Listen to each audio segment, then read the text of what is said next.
இன்று அவருடைய சத்தம். எழுதியவர் சகோதரர் சகரியா பொன்னன் அவர்கள்.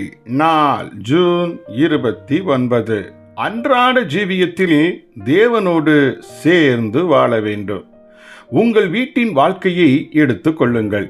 நீங்கள் இப்போது வீட்டில் அமர்ந்திருக்கிறீர்கள். நீங்கள் எழுந்து உங்கள் வீட்டு ஜன்னல் வழியாய் வெளியே பார்க்கிறீர்கள்.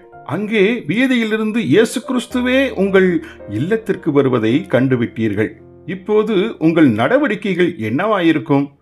இச்சமயம் நீங்கள் துரிதமாய் செய்திடும் நடவடிக்கையே தேவனுடைய ராஜ்யம் இப்பூமியில் வருவதற்கு ஆயத்தமாய் இருக்கிறீர்களா இல்லையா என்பதை அறிந்து கொள்ளும் ஓர் நல்ல பரீட்சையாகும். நீங்கள் இயேசுவை கண்ட மாத்திரத்தில் உங்கள் புத்தக அலமாரியில் உள்ள சில புத்தகங்களை இயேசு கண்டுவிடாதபடி அவைகளை மிகுந்த பதட்டத்தோடு மறைக்க வேண்டியுள்ளதா?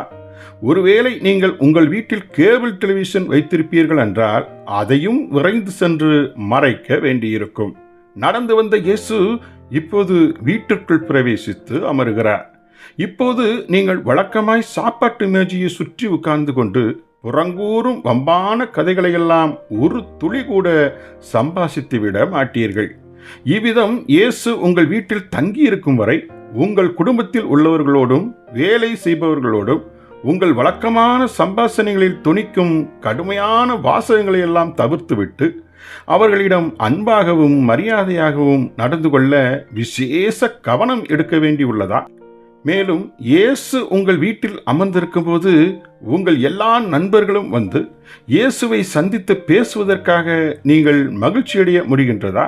அல்லது இயேசு உங்கள் வீட்டில் உட்கார்ந்திருக்கும் போது குறிப்பிட்ட ஒரு சில நண்பர்கள் உங்களை சந்திக்க உங்கள் வீட்டிற்கு வந்துவிடக்கூடாது என்ற அங்கலாய்ப்பில் உள்ளீர்களா?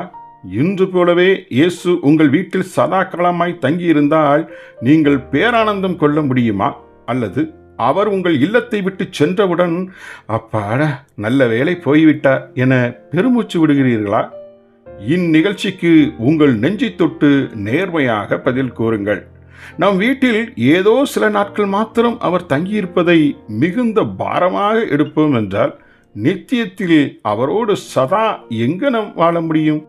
ஜெபிப்போமா? பரம தகப்பனே, எங்களின் அன்றாட ஜீவியத்தில் உம்மோடு சேர்ந்து வாழ பிரியம் இல்லாமல் நித்தியத்தில் உம்மோடு வாழ்வது எங்கனம்? உம்மோடு சேர்ந்து வாழும் தெய்வ பயமுள்ள வாழ்வை இன்று எங்களுக்கு கற்றுத்தாரும். ஆமேன்.